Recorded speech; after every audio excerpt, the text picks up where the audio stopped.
Oke teman-teman investor, selamat datang. Hari ini kita bakal bedah tuntas satu saham yang menarik banget, yaitu PT Tria Sentosa dengan kode saham TRST. Anggap aja ini sesi mentoring kita ya. Kita bakal kupas bareng-bareng, ini tuh sebenarnya harta karun tersembunyi atau jangan-jangan malah jebakan. Nah ini dia nih yang bikin pusing sekaligus penasaran. Coba bayangin ya, ada perusahaan raksasa, jawarannya di industri dia, tapi harga sahamnya di pasar itu lebih murah dari nilai asetnya sendiri. Kok bisa? Apa yang salah? Ini pertanyaan intinya kan, apakah pasar salah harga, atau kita yang belum lihat sesuatu? Yuk kita jadi detektif bareng. Sip! Langkah pertama, dan ini wajib hukumnya buat investor manapun, kita harus kenal dulu sama bisnisnya. Sebelum kita pusing sama angka, rasio, laporan keuangan, kita mesti ngerti dulu, ini perusahaan jualan apa sih? Gimana cara mereka dapat duit? Oke, jadi TRST ini bukan anak kemarin sore ya. Mereka ini udah senior banget di industri kemasan. Udah ada dari tahun 1979. Mereka bikin film kemasan fleksibel. Tahu kan bungkus-bungkus snack, kopi sachet, mie instan? Nah, kemungkinan besar itu produk mereka. Dan skalanya, salah satu yang paling gede di Asia Tenggara. Nah, dari tabel ini, kita bisa langsung lihat otot-ototnya TRST.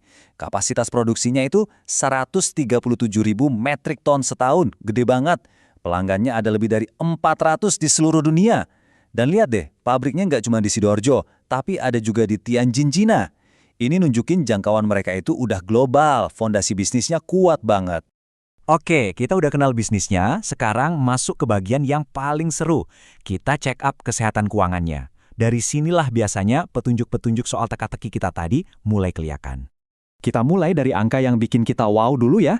Pendapatan mereka di tahun 2024 itu tembus 3,42 triliun rupiah.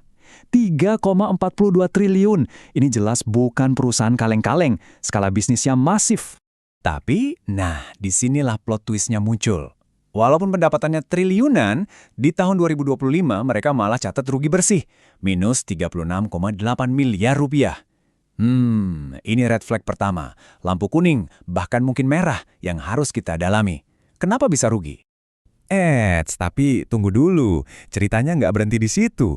Coba kita lihat angka yang lain, yaitu EBITDA.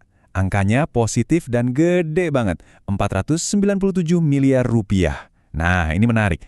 Ini seolah-olah ngasih tahu kita, walaupun di laporan akuntansi rugi, mesin utama bisnisnya ini sebenarnya masih ngasilin duit tunai yang banyak loh. Jadi, EBT itu apa sih? Gampangnya gini, itu laba sebelum kita hitung bunga, pajak, sama biaya-biaya yang nggak keluarin duit cash, kayak depresiasi atau penyusutan aset. Kenapa ini penting? Soalnya EBITDA positif yang gede ini ngasih sinyal kalau dapur bisnisnya itu sebenarnya ngebul, sehat. Kerugian yang tadi itu kemungkinan besar karena beban non-tunai, misalnya dari penyusutan mesin-mesin baru mereka yang harganya mahal banget. Oke, jadi inti masalahnya di sini profitabilitas. Return on equity atau ROI-nya cuma 1,3%. Ini kecil banget. Sebagai investor, kita tuh biasanya nyari yang di atas 15%. Artinya apa? Artinya, saat ini perusahaan ini belum jago mengubah modal dari kita, para pemegang saham, jadi keuntungan bersih. Sip, kita udah lihat keuangannya yang punya dua sisi mata uang. Sekarang, kita masuk ke jantung persoalan, valuasi. Ini saham beneran murah atau cuma murahan? Seberapa dalam sih diskon yang dikasih pasar? Grafik ini ngomong lebih keras dari kata-kata kan? Lihat deh, price to book value atau PBV-nya TRST cuma 0,5 kali. Dibandingin sama perusahaan sejenis aja udah lebih murah. Dibandingin sama rata-rata sektornya yang 1,6 kali, jauh banget. Ini kayak lagi ada great sale tapi nggak ada yang datang. Kenapa? Dan ini biar makin kebayang. Harga sahamnya sekitar 472 perak. Tapi nilai aset bersih per sahamnya itu 904 perak. Jadi secara teori kita bisa beli aset senilai 900-an perak cuma dengan bayar kurang dari 500 perak. Diskonnya hampir setengah harga. Gila kan? Diskon gede emang bikin ngiler. Tapi sebagai investor cerdas, kita tahu harga murah aja nggak cukup. Harus ada pemicunya. Harus ada katalis yang bisa bikin harga sahamnya naik. Jadi pertanyaannya sekarang, apa rencana mereka ke depan? Ada harapan nggak?